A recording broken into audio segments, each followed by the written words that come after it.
पंजाब के मुख्तलिफ इजलाए 1 अगस्त तक तूफानी बारिशां की पेशन गोई। अर्बन फ्लडिंग के खदशात तर्जुमान प्रोवेंशनल डिजास्टर मैनेजमेंट अथॉरिटी के मुताबिक तूफानी बारिशों तो दरियावां पानी की सतह मुसलसल इजाफा हो रहा है। दरियाए रावी बलोकी ते सदनाई के मकाम से निचले दर्जे तक सैलाब, जबकि शादरा के मकाम से 32,000 क्यूसिक पानी का रेला गुजर रहा है।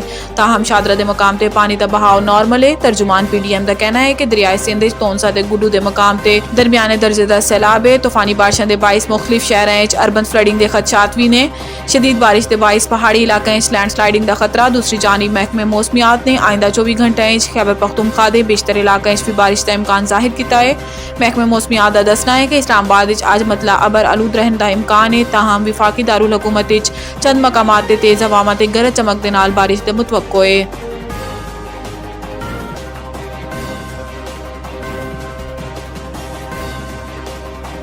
निगरान वजीर आजम लई इसहाक डार का नाम किसी ने पेश नहीं किया। राना सनाउल्ला का कहना सी कि यह कहना दुरुस्त नहीं कि निगरान वजीर आजम लई इसहाक डार का नाम किसी ने पेश नहीं किया। राना सनाउल्ला का कहना सी कि यह दुरुस्त नहीं है कि निगरान वजीर आजम लई इसहाक डार का नाम आया तो मुस्तरद हो गया। इसहाक डार का नाम किसी ने पेश ही नहीं किया। अलबत्ता यह अफवाह जरूर हो सकती है जिदे जराए के हवाले तो हो सकती है। इसका कहना सी कि यह गल जरूर है कि इस हवाले तो बातचीत हो रही है कि आया निगरान वजीर आजम ब्यूरोक्रेट ही होना चाहिए है या कोई सियासतदान भी निगरान वजीर आजम बन सकता है। अगर इस गल से इतफाक हो जाता है कि निगरान वजीर आजम कोई सियासतदान भी हो सकता है तो इसहाक डार भी हो सकते हैं तो किसी होर सियासी जमात तो भी कोई फर्द हो सकता है। ताम साड़ी कोशिश है कि जो भी निगरान वजीर आजम हो वो ऐसा काबिल शख्स हो जिदे एतमाद हो सके। मुल्क से दोबारा सर उठानी दहशतगर्दी के मुतालिक सवाल ते वजीर दाखिला का कहना सी कि यह नहीं किया जा सकता कि अमन अमान की सूरत हाल खराब है। अलबत्ता खैबर पख्तूनख्वा दे दहशतगर्दी सर उठा रही है जिदा किला कुमा करन लई कानून नाफिज करने वाले इदारे नेक नीयती ते बहादुरी तो रोजाना की बुनियाद ऑपरेशन कर रहे हैं।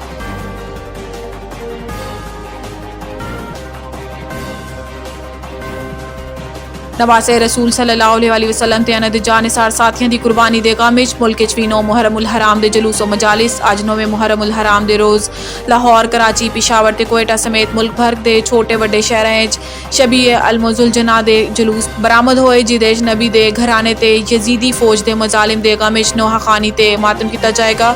करबला 3 रोज़ तक भूख ते प्यास का सामना करने वाले अहले बैत की याद गली मुहल्ला पानी ते शरबत की सबीला लाइया गई, जबकि जगह जगह लंगर का भी एहतमाम किया जा रहा है। इस्लामाबाद 9 मुहर्रम का मरकजी जुलूस इमाम बारगाह असनाशरा G6 तो बरामद होएगा जो अपने रिवायती रास्ता तो होंदा होया इसी जगह इख्तिताम पजीर होएगा। कराची 9वें मुहर्रम का मरकजी जुलूस रिश्तर पार्क तो बरामद होया जो अपने रिवायती रास्ता तो होंदा होया हुसैनिया ईरानिया इमाम बारगाह खारादर इख्तिताम पजीर होया। पुलिस के मुताबिक मरकजी जुलूस की सिक्योरिटी ते 1685 एहलकार व अफसरान तैनात होंगे जिदे ते 5 DPOs 14 DSPs ते 21 इंस्पैक्टर्स भी फ्राई सर अंजाम देंगे, जबकि जुलूस की सिक्योरिटी लई रेंजर्स ते FC भी तैनात की गई।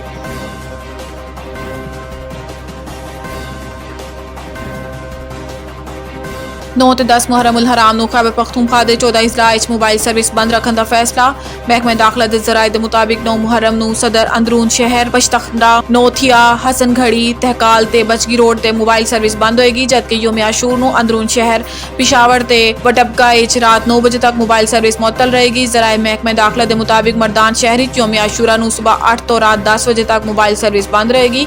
नौशहरा कैंट 9वें ते 10वें मुहर्रमुल हराम नूं सिग्नल्स बंद रहेंगे। एबटाबाद मानसहरा ते हरीपुर इमाम बारगाह के आस पास सर्विस मुअत्तल रहेगी, जबकि कोहाट शहर हंगू करम ते और कजई बनू शहर ते लकी मरवत भी मोबाइल सर्विस बंद रहेगी, जबकि DI खान ते टांग ते हसास इलाकों भी मोबाइल सिग्नल्स मुअत्तल रहेंगे। लैंडस्लाइडिंग वाईफाई ते इंटरनेट सर्विस बहाल रहेगी। ज़राए महकमे दाखिला के मुताबिक 9वें ते 10वें मुहर्रमुल हराम ते मोबाइल फोन ते इंटरनेट सर्विस भी मुअत्तल रहेगी।